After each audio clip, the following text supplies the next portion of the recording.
Okay. Leila Batista from Auburn University is our next presenter. Leila, if you could unmute and then share your document. All right, can you hear me? Yep. Okay, great.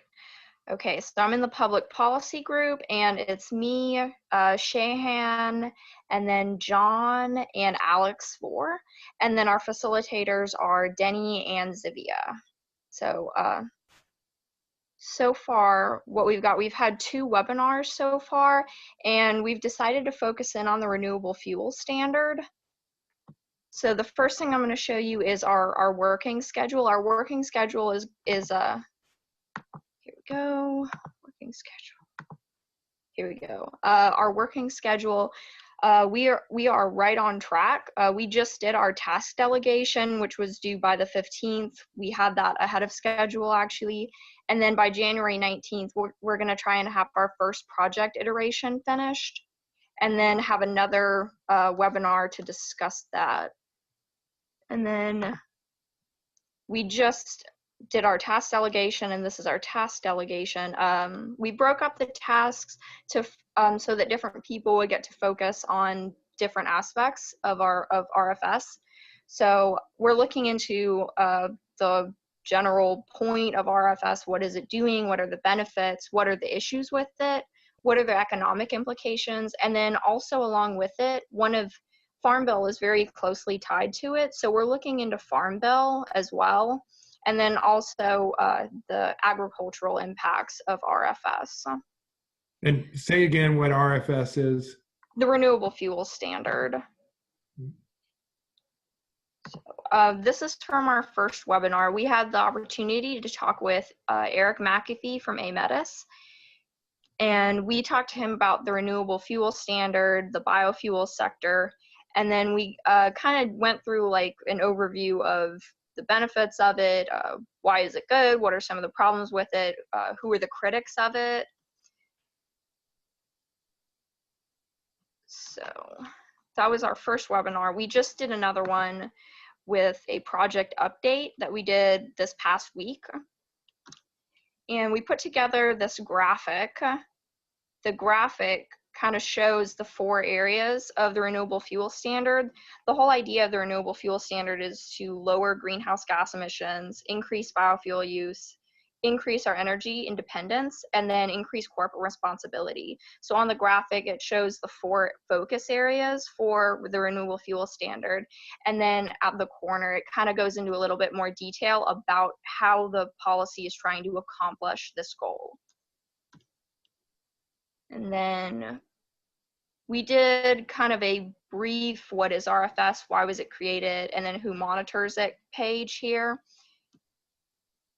And then we put together an annotated bibliography for Farm Bill, and then we'll be exploring Farm Bill in the coming weeks. For our next steps, we're just going to be organizing sources and giving each other our notes and passing all that kind of stuff around, doing more research, finalizing our initial project iteration. And then for our finished product, what we're really going for here is a fact sheet with infographics so that people can look at it and learn about what RFS is trying to do and how it's trying to accomplish it. What are the economic implications? What are the agricultural implications? And how we're going to accomplish this overall goal. And then we're also trying to take it a step further and kind of have a critical thinking portion of the project where we look at the support and the opposition for the renewable fuel standard, and then kind of analyze what problems might be there, and then think about how we can address it and revise the standard to meet the needs of the bioeconomy. So that's what we have so far. Does anyone have any questions about that?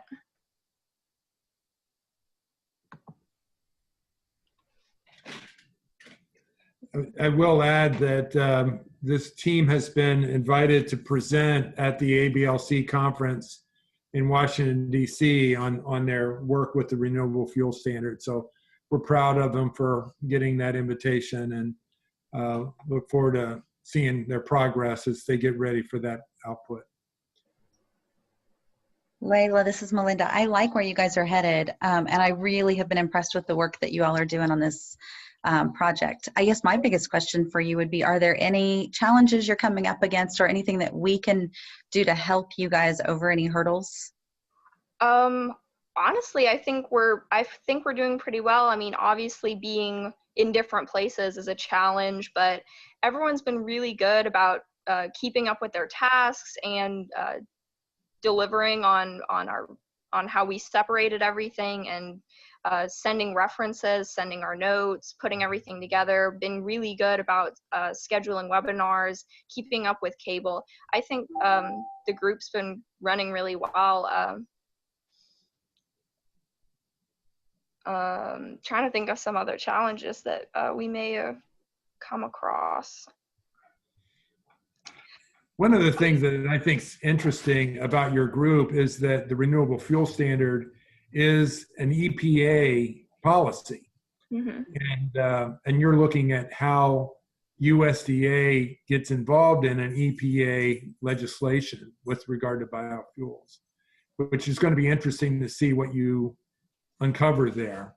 But oh yeah, it is, absolutely. The interactions between the regulatory agencies has been really interesting to see how they try and balance their regulations and their policies. Yeah. And then I don't know how many of you saw, Jim Lane had a article on where he talked about the renewable fuel standard, and there was a picture, I think, was it from Oliver Twist, that said, "Give me more," and this little boy with a bowl, and it was all these different perspectives on the renewable fuel standard. I thought it was really excellent, and fits perfectly into your approach. So